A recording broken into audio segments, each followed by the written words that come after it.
Wait. So the story went from I found shrimp tails in my Cinnamon Toast Crunch to he got canceled? Mm-hmm. I missed all of that. But the shrimp tails were real, right?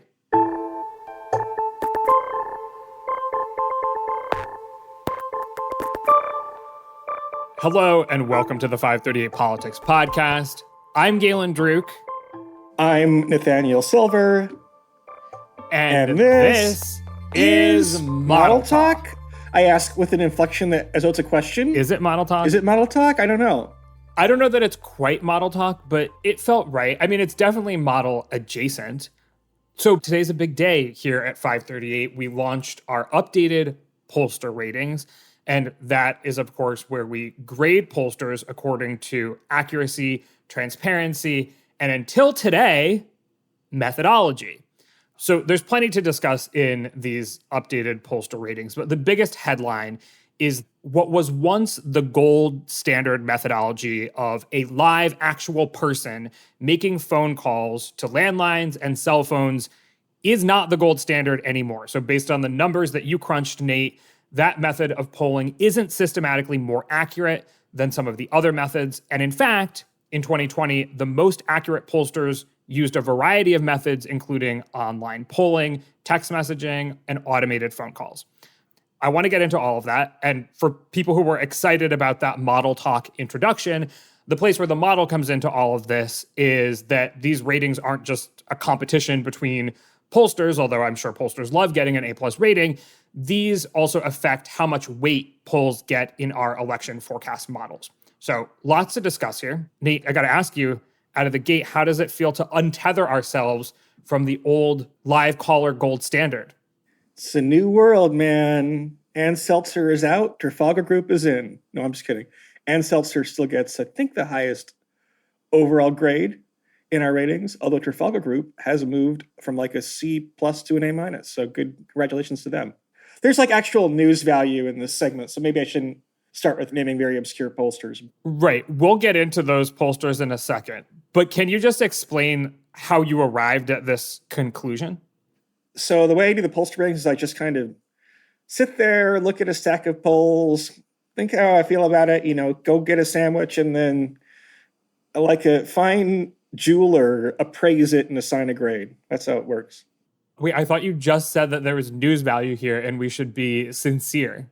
Okay, how we actually do it is we have a database with now more than 10,000 polls, which is basically every election poll in the final 3 weeks of an election campaign since 1998. So governor, U.S. Senate, U.S. House, presidential, general, and primary elections. We look at various metrics. There's a simple metric, which is just how close does the margin get to the actual result. If you have Biden winning by 4 and Trump wins by 2 in a particular state, that's a 6-point polling error. But also we adjust for the fact of when the poll was conducted. It's easier to be right on spot accurate, on election day than 3 weeks beforehand. We adjust for the type of election. In general, House races are more difficult than presidential races, for example. We compare a poll directly to others of the same race. So maybe everyone's off in one race, but you're the least bad poll, so you get credit for that, basically, at least in part. So yeah, run through some fancy math to try to have a fair way of judging how well a poll does relative to its peers. Okay, and so you've crunched all of these numbers, and you can determine various different things, like which kinds of elections do polls do the best in, et cetera. The headline here that we're discussing for the moment is which methodology is the most effective. And so you determined that amongst the different methodologies, right, there's that old gold standard of live caller, basically meaning a real person calls other real people on a telephone, either a cell phone or a landline. There's also, of course, like a recorded call that there's an automated voice on the phone and you just respond to the automated voice. There's text messaging. There's also online surveys, et cetera. So you looked at all of these different methods and you crunched down which are the most accurate. And so what did you find? Is it that none of them are more accurate than the other, or is it now that text messaging is the best way to do a poll? You're using that word crunch a lot. Is Cinnamon Toast Crunch still on your mind, Galen? It has been a week for Cinnamon Toast Crunch. I don't eat Cinnamon Toast Crunch. I just subliminally, we make arbitrary choices of language. And like if the word crunch is in the back of your head. But I feel like crunching data, I mean, that's just what you do.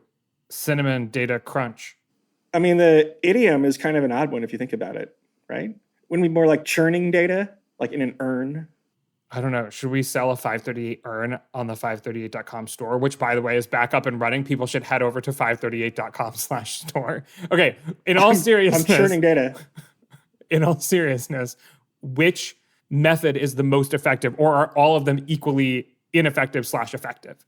Let me put this carefully. I'd say that the method of a pollster alone doesn't inform you that much. There are better and more informed ways to judge how much you can trust a poll. Let me actually back up a little further. One issue is that it used to be that back in the day, polls had one consistent methodology that they would use all the time. Gallup is a phone poll, Rasmussen is an IVR poll, YouGov is an online poll. Now, it's not always so clear, right? Like Pew, for example, a famous phone pollster, now does most, maybe almost all their polling online. A lot of polls use hybrid methods. So Rasmussen, for example, will use an IVR poll, which is a robo-poll, an automated poll, where, hello, I am calling from Rasmussen Reports. Press 1 for Mitt Romney, that kind of thing. Mm-hmm. But because those polls can only reach people on landlines, you can't place an auto phone call to cell phones in most states. They'll supplement that by using an online panel of some kind. Or you have text. Anyway, everyone's kind of being very promiscuous with their methods now, basically. So it no longer makes sense in the first place to assign one method to one pollster. Instead, it would be at the poll level. So therefore, just to start with, if we assign Monmouth University a grade based on being a live caller poll, and then it turns out they're experimenting with doing online polls, then all of a sudden we kind of have an issue. The premise by which we graded Monmouth is not valid for that particular poll. So that's one reason to no longer rate pollsters on the basis of their methodology, because methodologies can change and be mixed and matched. But also, yeah, I mean, you don't really see in the data, frankly, recently or really over the long term either, you don't really see a clear link between method and who is most accurate. I mean, you might see some faint traces of things.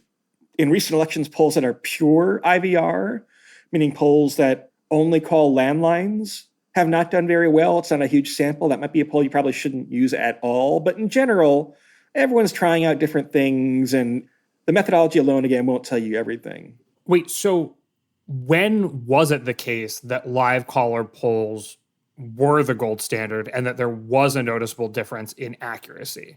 And for how long has that not been the case? What we found is that when we originally added this criteria to the pollster ratings is that live caller polls that called cell phones were more accurate. For a period of time, kind of a mark of quality was, do you call cell phones? Why is it a mark of quality? Well, because it's expensive to call cell phones relative to landlines. And in a world where, like, let's say 25% of the population has cell phones and 70% still relies on landlines, for a pollster to say, we're going to bear extra expense because we think it's important to go the extra mile to reach these people on cell phones, then it was kind of maybe more a proxy for the overall budget of a poll than it was about the methodology itself. So when we designed that, it was more about cell phones than about live caller. What happened is that eventually everybody either abandoned live phone calls or called cell phones or did some hybrid method like Rasmussen, where you find some other way to reach people who are not on landlines. So it kind of devolved from a cell phone standard as a mark of quality to a live caller standard. I don't think we ever necessarily had research showing that live caller polls in general were better. Right. It was live callers who call both landlines and cell phones. Do we have a sense of why this has all changed? Is it simply, as you said, because everyone started iterating in different ways? Does it have something actually to do with talking to a live caller or people not picking up their phones? I am actually not sure it's changed, but here's kind of my, frankly, kind of slightly pessimistic theory, which is that as people have been more reluctant to respond to telephone polls, live caller polls have reverted to the mean. It's not that these IVR polls, these online polls are good, so much as that the live caller polls are not as good as they used to be, because it's just kind of becomes very hard in a world where response rates are low and there is bias in who responds to phone polls.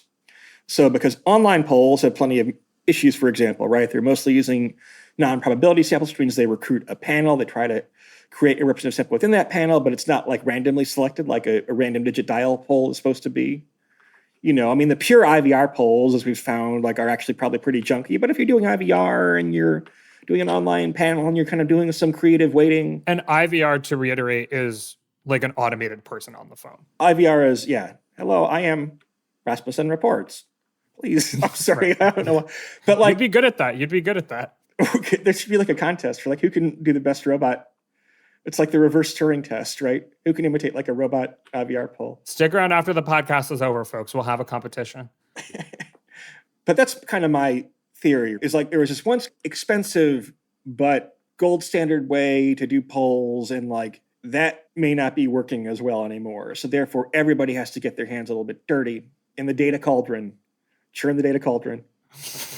God, we're going to end up with so many metaphors by the end of this podcast. Okay, so let's talk about what this means in the real world. Which pollsters did best in 2020, and what methods were they using? So we should keep in mind that these sample sizes are fairly small. We're looking at polling firms that may have done 10 or 20 or 30 polls in 2020, and those results are correlated. You might poll the state several times, but the best poll overall based on just simply average error, meaning how close was your poll to the actual result, was Atlas Intel, who had an error of only 2.2 points on average over 14 polls, just pretty good when the polls had a pretty bad year overall. Second are our friends at Trafalgar Group at 2.6. Then Rasmussen Reports, our other friends, we love them, 2.8 points. Harris Insights and Analytics, 3.3 points. Opinion Savvy / Insider Advantage, 3.5 points. Emerson College, 4.1 points. Ipsos, who actually has been a 538 partner, 4.6 points, but that's the top performing group. Okay, so none of those polls are live caller polls. No. What kinds of methods do they use? Everything except live caller. I mean, you have a mix of, and again, a lot of these firms now are like kind of mixing and matching based on a particular race they're surveying, but it's a lot of internet, it's some IVR, it's text messaging. Like one thing that probably is worth mentioning here, if you're doing like a complicated survey about racial attitudes in America, or how do you feel about 30 different major issues, you're revealing personal information about your health, for example. I mean, those polls you probably definitely do want live caller polls. You have to have interviewers who are trained to like interpret ambiguous responses and coax the respondent through a very long survey. I used to do this actually. My first job, believe it or not, is that I actually was an interviewer. I would go to a lab at Michigan State University, call people on the phone. It was people who had had workers' comp claims. You'd have to ask them, like, on a scale of 0 to 10, how bad is the pain in your left finger? How about your right finger? Like, literally, you'd have to do this. And it was like auto workers who had fallen on hard times. Anyway, I digress. But like, it requires like real skill to do these kind of long, complicated polls. And you probably want a live person doing it, or online, we can kind of curate the experience more carefully. These pollster ratings are meant for horse race polls. I don't know how you go about evaluating more complicated polls if there's no way to test them per se, but for the horse race, if you just want to know, are you going to vote for Trump or Biden, maybe polling is not so complicated. You just want to have a high response rate, make sure you're reaching the person you think you're reaching, know what their demographics are so you can balance them in your data cauldron, but you don't necessarily need the investment that you would for like a high quality survey about public opinion about many items in the news, for example. So this is intended for an important but narrow application for horse race polling. I would not necessarily extrapolate these conclusions out to other domains.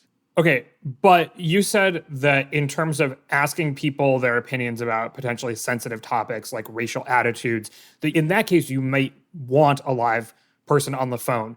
I've heard that one of the arguments about why text messaging or online polling might be more accurate sometimes is that people don't have as much shame or social pressure in expressing how they feel to their computer screen or to a robot or over text message as they might when there's an actual person on the phone and they may feel like that person is judging their opinions. I think the evidence for that is a little bit mixed, potentially. I mean, there is some evidence for it. Like, there is a lot of academic literature on social desirability bias going back a long time. Maybe I should not have picked the example of like racial attitudes, because those are sensitive, and an example of where There could be some effects by mode. Well, actually, what things aren't sensitive these days? If you're doing a survey on how you felt about the healthcare system and you were asking a lot of questions about different single-payer systems and whatnot and your experience with the healthcare system, like there, I think you'd want Kaiser Foundation to do a poll and not Rasmussen Reports or something, right? Got it. I don't think the reason that these polls did better in 2020 is because that people were lying about their support for Trump. In fact, one thing that's a little interesting and surprising is that the polling was actually a little bit better in the presidential race than in races for Congress. So I don't know if there's like a shy, generic Republican congressman vote, but like that's like actually bigger errors in those races than in the presidential race. It's probably more a matter of not reaching certain types of voters in the first place. If you're only getting a response rate of 10% or whatever, then it's pretty naive to assume that you're getting a representative sample that you can just kind of use these big major demographic categories like race, age, gender, and whatnot, and that will cure kind of all the problems that you have. So I think we actually have some unpacking to do. To go back to when you were saying which pollsters did the best in 2020, you mentioned that Trafalgar Group and Rasmussen Reports are noted friends of the podcast. Probably sounds like an inside joke to most people. So let's explain what's going on here. First of all, a bunch of these pollsters do generally have a Republican bias, the ones who did the best in 2020. In an election where... Yeah, let me... No? Am I wrong? Let's be careful about which terms we use. In the context of the pollster ratings, Republican bias House means effects. Yeah, I know. You House got effects, me. right? Yeah. House effects. Yeah. Yeah, so all the pollsters that had big Republican House effects, meaning they were more Trump or GOP friendly relative to the average poll, in a year where the average poll is off by 4.5 points or whatever, then they're going to do well. So the Rasmussens, the Trafalgars, the Susquehannas. Now, some of those firms also either have a history of having an actual bias in polls. Rasmussen actually has had a bias, the way we define it, in polls.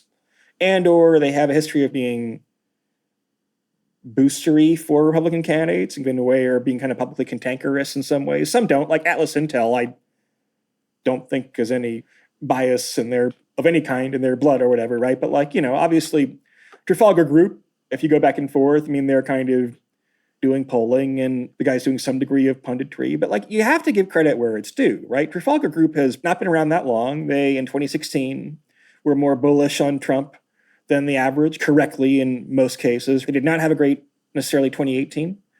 In 2020, they were more bullish on Trump than the consensus, and they missed a few states, but they were closer on average than the average poll, and they deserve credit for it, frankly. And then, by the way, in the Georgia runoff, they did not have a Republican House effect. They were very much in line with the average, and the averages were very good. So that's what you'd like to see. You'd like to see a pollster that, hey, if in one cycle you're way off to the side and you're right, then we're not going to critique you at all for that. If every cycle, like Rasmussen Reports, you're off in the same direction, and then you happen to have some really good cycles and then some really bad cycles, then I don't tend to give as much credit. But Trafalgar, as far as I'm concerned, they deserve their A- rating. I really, really, really wish they were more transparent. There are lots of issues with Trafalgar about like who their sponsors are that are problematic and that we'll have to consider. We got into like, they should have much better disclosure and transparency. But if you're judging based on results, then they deserve credit for having good results, even though they in some cases had Trump winning states he lost. If you have Trump winning a state by a point and he wins a state by a point, that was a good poll.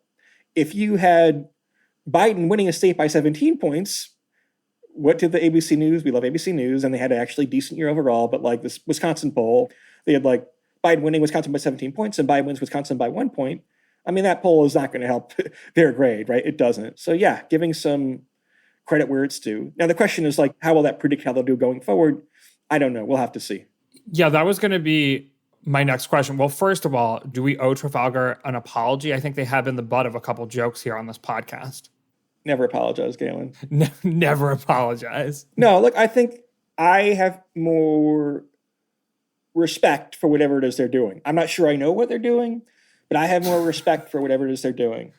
I apologize in the following sense, which is I think sometimes there's like, we have our method and we design the method carefully, and the method gives a higher weight to pollsters that are more accurate, but it's actually pretty ecumenical. Is that a word? It's It's actually, Yeah. pretty even-handed, where it gives a little bit more weight to the highest quality pollsters, but like when Trafalgar has a new poll, then that will still influence the polling average in a state. I think there was like a lot of times when we were kind of like, oh, grumble, grumble. Here's another Trafalgar poll and that knocked Biden's average down from plus 2.6 to plus 1.9. And, I'm not really sure I believe that, but I guess we have to go with the method, right? In some sense, it's like kind of even more of a rationale for like trusting the process.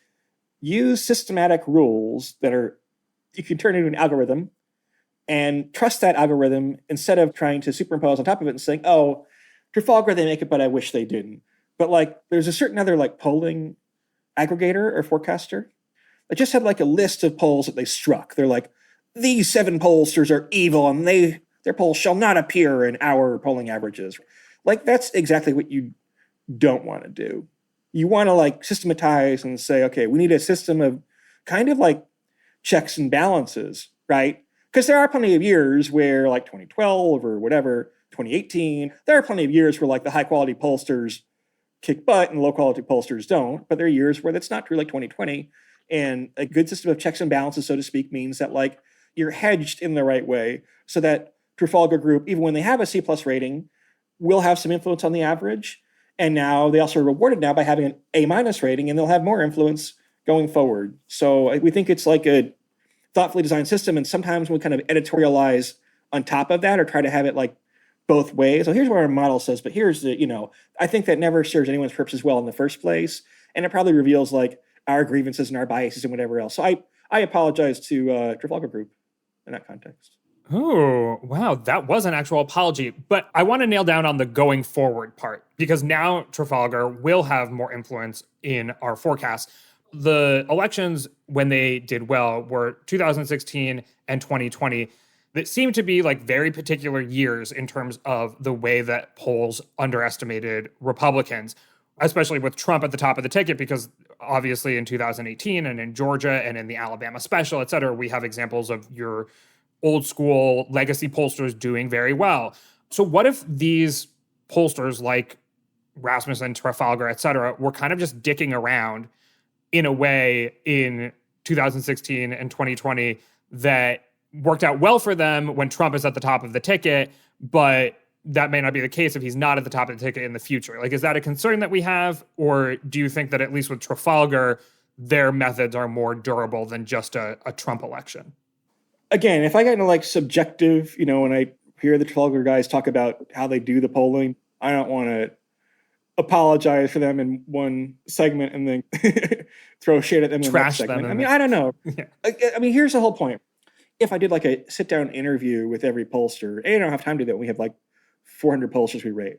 If I did a sit-down interview with every pollster and tried to get a qualitative assessment of their methodology and then wrote down Nate's subjective grade, do I think that would help predict how well the polls would do above me on the pollster ratings?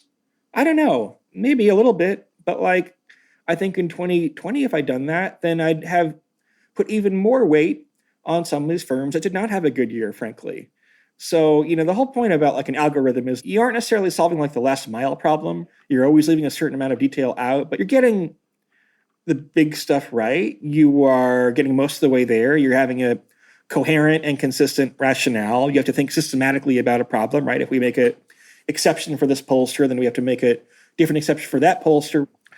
And in general, I think people who think in terms of systems do better than people for whom everything is ad hoc. So I do have ad hoc opinions about pollster. Another classic one is like Emerson College. They get kind of a lot of they use like Mechanical Turk and stuff like that people don't like, but they continue to have pretty good years.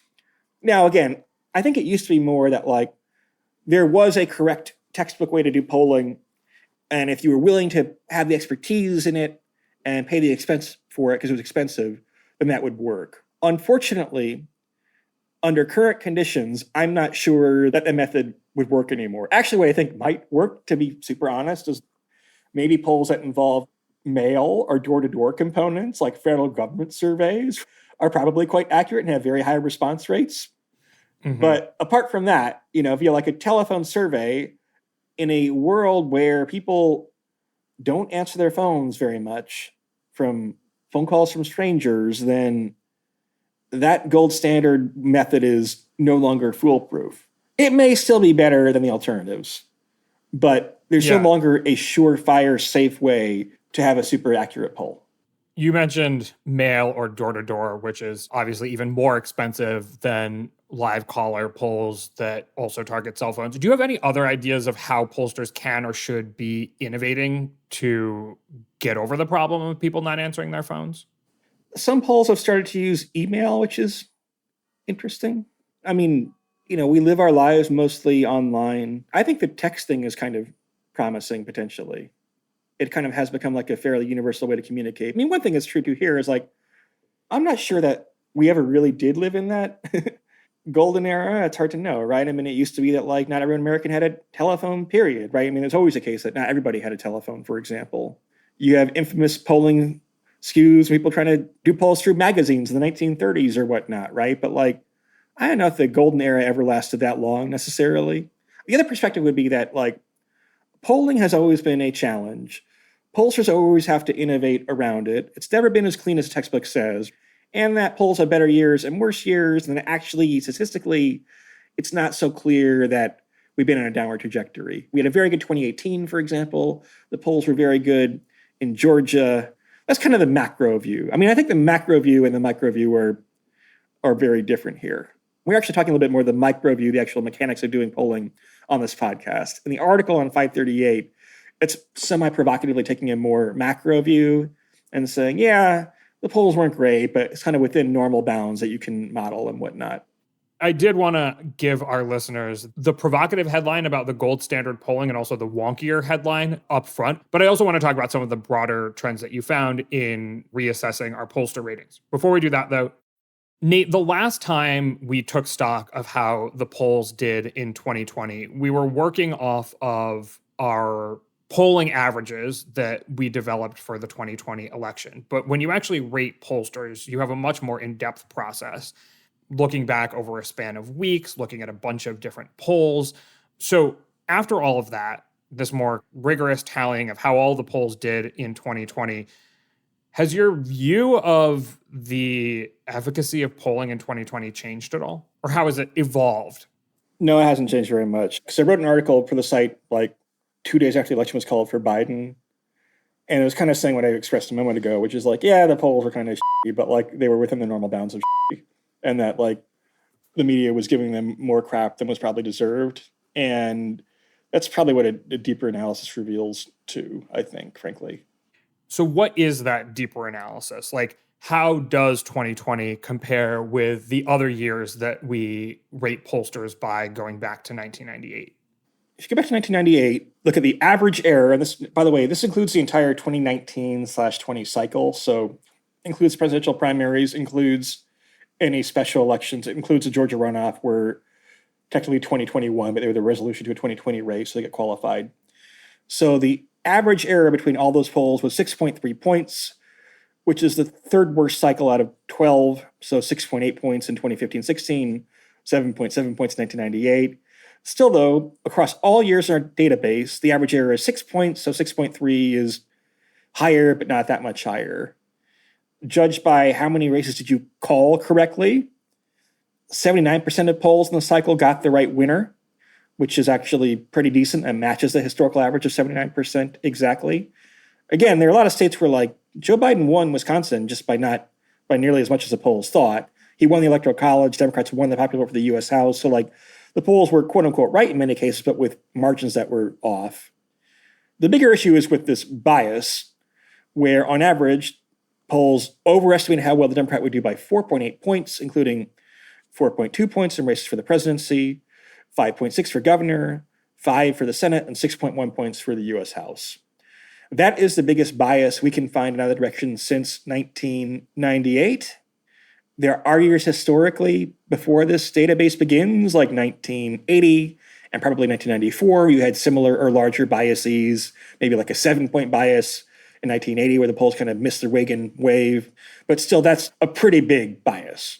And that's, of course, the second presidential election in a row where we saw that bias. Although not the second election in a row, because the polls were unbiased, actually had a very slight GOP bias in 2017-18. That might seem like a subtle thing, but like people cherry pick a narrative a lot, and they kind of ignore the fact that you had a year in 2017-18 where the polling was both very accurate and very unbiased. They also kind of ignore these Georgia runouts where the polling was both very accurate and very unbiased. Again, from the macro view, I get kind of I'm not a pollster, so I'll get defensive, but I'm not a pollster. I'm someone who's like trying to evaluate how well polls do. From a macro view, it's kind of like, okay, you're putting an awful lot of eggs in this kind of one bad year or two bad years out of three or whatever. After a very good year is the other year of that three. And like a coin landing heads 2 to 3 times or 3 to 4 times is like statistically not really something that you should get that excited about. Definitely. I totally understand that the midterm years were good. We've talked about that many times on this podcast. But in terms of those presidential years, right? But like if the average American listened to this podcast, then that would be different than it's not what the average mainstream media reporter would think about the polls. They probably have no idea. I don't think even the average political reporter working for a mainstream media outlet has any idea how good the polling was in 2018. It's not widely known. Do you know why the polling was so good in 2017, 2018, and in Georgia? I don't know. I mean, I think you had like a lot of high quality people doing polling, like the New York Times Upshot polls were really helpful in 2017, 2018. It was a fairly stable and boring race. It was fairly high turnout. I think high turnout helps. I mean, again, people like to shit in the polls. The polls were dealing with a lot of weird circumstances this year, including COVID. Like one theory for why the polls had a bad year is that Democrats were more likely to piously follow their social distancing requirements and stay at home. And when you're at home in the middle of a pandemic, you're so bored, you might actually answer a poll, especially if you're really excited as a Democrat about trying to get Trump out of office. And so polls kind of navigated a very challenging year in a way that wasn't great, let's be honest, right? But like, I mean, in the primaries, we show the primary polls as having been not very good, but you also have this gigantic inflection point where all of a sudden Joe Biden gained like 30 points, like one of the 2 largest ever in the primaries, along with John Kerry in 2004. But the polls of the Iowa caucus were actually pretty good. The polls of New Hampshire were pretty good. Oh, those were pre-COVID, I suppose. But like, I think people just kind of by default want to shit on pollsters when like everyone else, we were dealing with a lot of unusual circumstances in 2020. Pollsters need a good attorney, and they have one in you. Wait, okay. I agree with what you're saying. Here's the asymmetry, though. The problem is these pollsters are like these very honest academics who are like, oh, no, we must do better. And like, they have to be more assertive, pollsters. Okay, but people who listen to our podcast know that we're not just like hackishly criticizing pollsters because we can or because that's just what internet culture is about. We are being more rigorous, and we're talking about this in a methodical way. And so there was something that went awry in 2016 and 2020, right? It may not be shocking because things go awry in polling on a regular basis and have for decades. But pollsters are still going to try to like evaluate why was there a systemic bias that underestimated Republicans, et cetera. And we've talked about that in podcasts in the past. I don't want to get into it too much right now, but we are going to be watching very carefully in the upcoming midterms and in 2024. Who knows where we'll all be in 2024. But like, do you think, for example, if there's a systemic bias that underestimates Republicans in 2024, that we can say, okay, there's something going on here that the polling industry just underestimates Republicans? Like, how many times would it have to happen in a presidential election before you can say, this is a signal and not just noise, to quote a friend of mine? Well, I would also look at midterm elections, right? I would not just look at presidential elections. I mean, this is not a perfect example, but like, if you keep flipping a coin and it keeps coming up tails, at what point do you conclude that the coin is more likely to be biased or rigged than a fair coin? And the answer to that is you have to have some prior, and you revise that prior under Bayes' theorem. I mean, look, is it noteworthy at all that the average person conducting a poll is probably a highly educated Democrat? Does that matter at all? To me, that would matter a little bit. I don't think I've ever talked about this exactly, and I don't talk about it in the article, but like, do people who in an environment where everything is polarized by education, to be a pollster, you probably have a PhD or some advanced degree, upper middle class, probably might work for a university or for a newspaper or something like that. Does that affect things at all? Maybe. I don't think that's quite the question you were asking, by the way, but like, that's worth thinking about, I think. Okay. I mean, I still think that like polls are the least biased part of the news operation usually. But, you know, I mean, if you kept missing in one side, and that side was like the side that the average person conducting a poll tended to belong to, then yeah, as a Bayesian, you have to like give that some weight. I don't think it's really what's going on here because like pollsters' much stronger incentive is like they get much less if they are and or are perceived to be accurate. One thing I'll criticize the industry for a bit, since I am inclined to be very forgiving and think, again, they do a vital service and do a great job for the most part. I do think there was a little bit too much faith in this like, oh, we have detected the problem from 2016 and solved it and put a bow around that, right? The problem being, okay, we just discovered the problem is like, we had too many college-educated voters in our sample, and now we weight by education, and now polling is perfect again. I think there was a little bit too much blind faith placed in that. I mean, it was correct. I mean, it is definitely better to do education weighting in polling, but from like both a macro and a micro point of view. The micro issue is that like even education is kind of maybe a proxy for other conditions that can still influence polls. So like the real metric that might influence kind of your support for Trump is your degree of, you know, people say social connectedness, for example, that people who have greater ties to their communities as measured in various ways tend to be more Democratic, and people who have fewer ties tend to be more Trumpian or Republican. Even when you control for education, the person who got a degree from a four-year college and then fell off the grid, demographic weighting can't solve every single problem that response bias is pertinent to, right? That's kind of the micro problem. The macro problem is pollsters not acknowledging that polling is messy under real world conditions.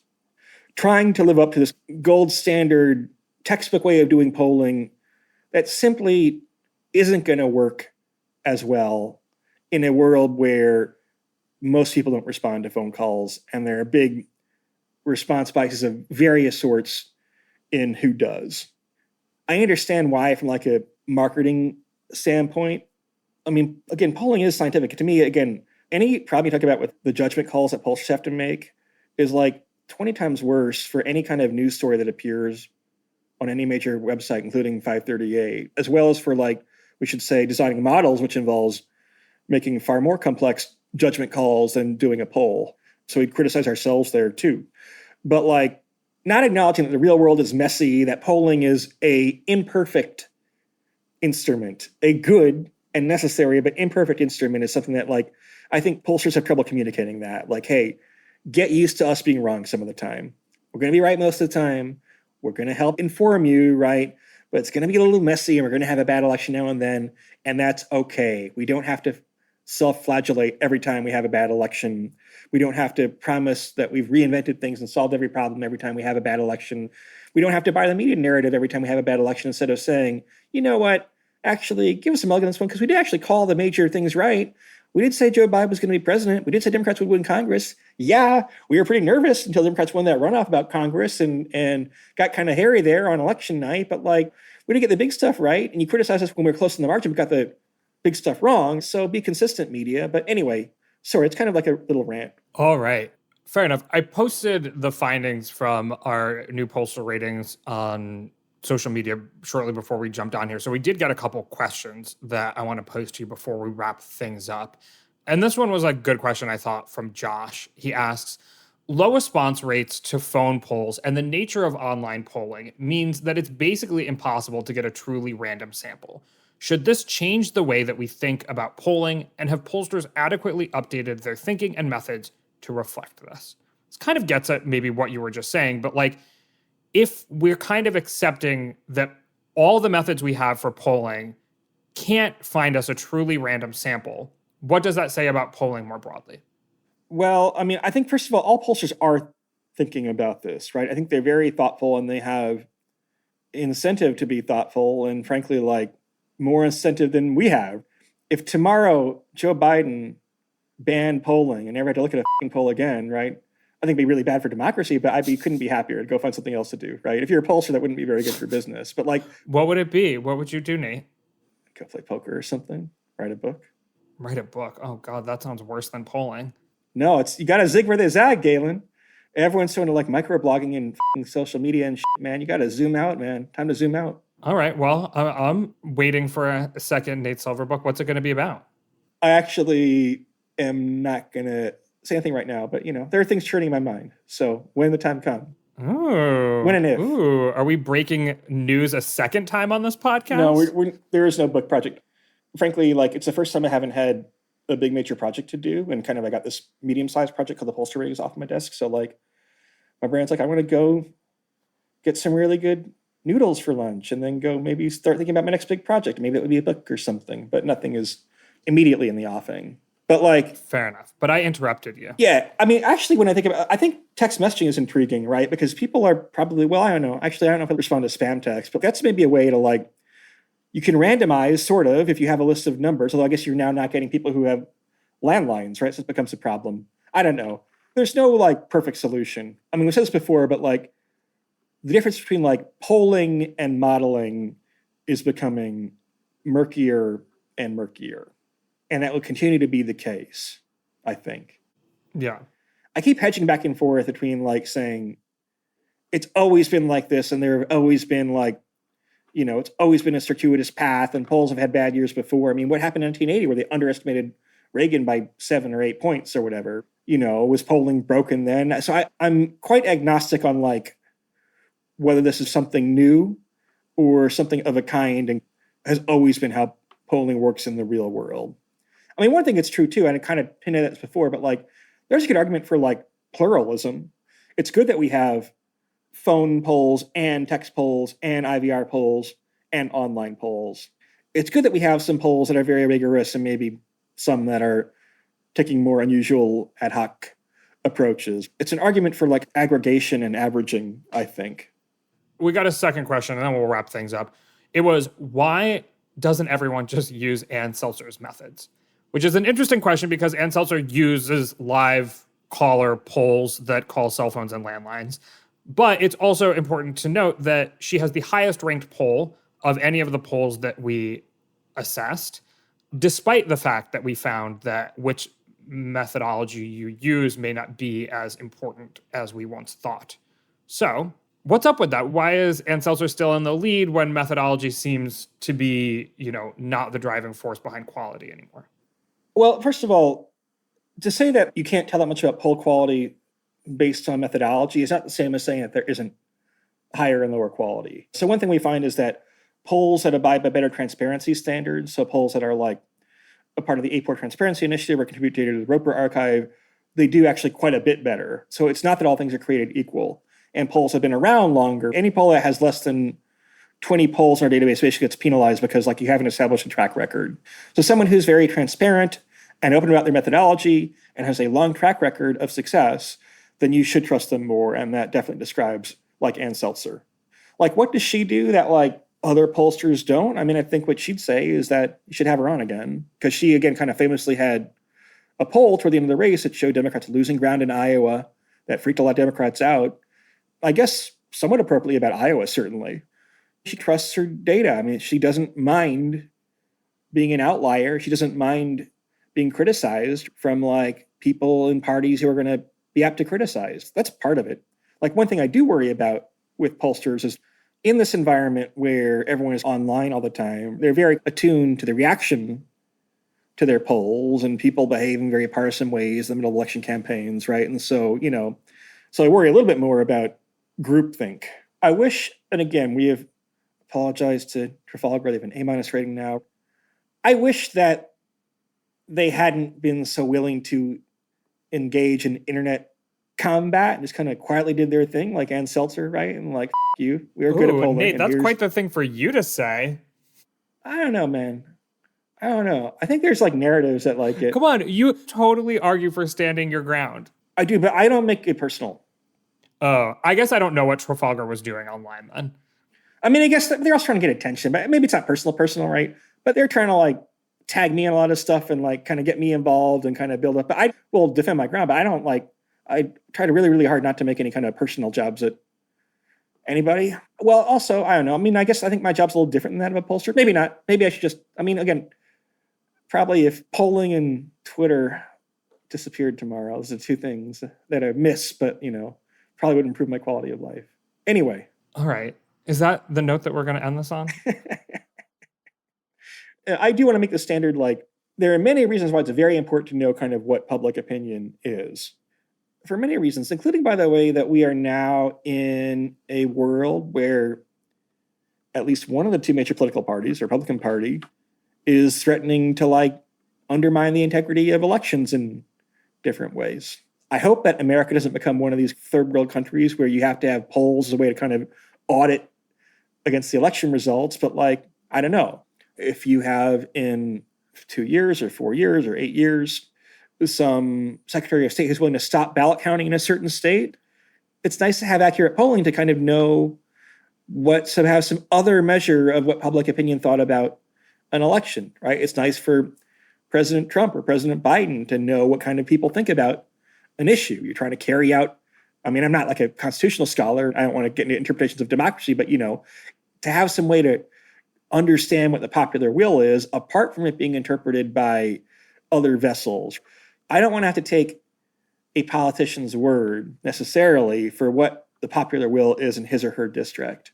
I don't want to take the media's word for we kind of helicoptered into this district and went to a diner and here's what people think, right? I would much rather kind of see an actual poll, right? And by the way, there was one big success for polling that we haven't talked about in the 2019-2020 cycle, which is that the polls for almost the entire race showed Joe Biden as the most popular candidate in the Democratic primary. And a lot of my friends, a lot of people in the media thought they knew better.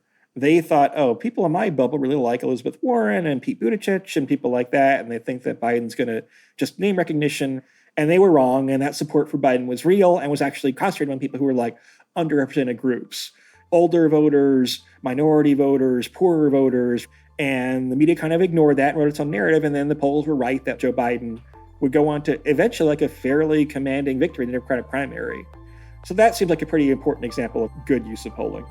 All right. So polling, a love-hate relationship. Yes. I'm glad we could end on a more positive note after you were if polling would just go away, my quality of life would be so much better. Although Twitter, I feel like you have more control over that. I don't think we need Twitter for democracy.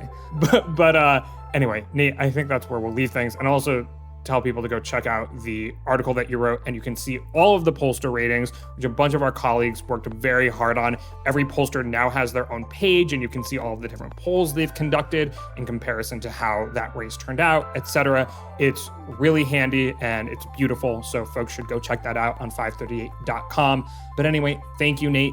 Thank you, Galen.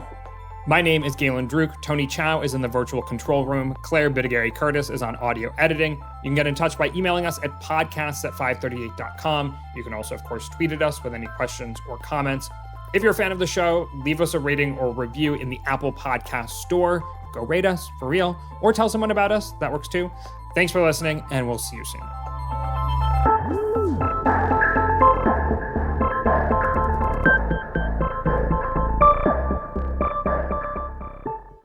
It'll become a metaphor or a simile, right? Like getting stuck sideways in the Suez Canal. In 60 years, some old-timey person will be like, it's like getting stuck sideways in the Suez Canal. Harry Enton will say that when he's 83. And people are what the are you talking about? What does it mean? What's the thing that you would say is like getting stuck sideways in the Suez Canal? Shit up a creek. It's like you're in the Lincoln Tunnel and there's a traffic jam, right? You're stuck sideways in the Suez Canal. Okay. During the statement, there was too much looking down, and I think it was a little too fast. How do you feel about it? I thought it was much better than last week. From Best Case Studios and ABC Audio, listen to In Plain Sight, Lady Bird Johnson, a new podcast about the power of a political partnership, one that somehow doesn't show up in the many, many accounts of Lyndon Johnson's presidency. Told through Lady Bird's own audio diaries and available now wherever you listen to podcasts.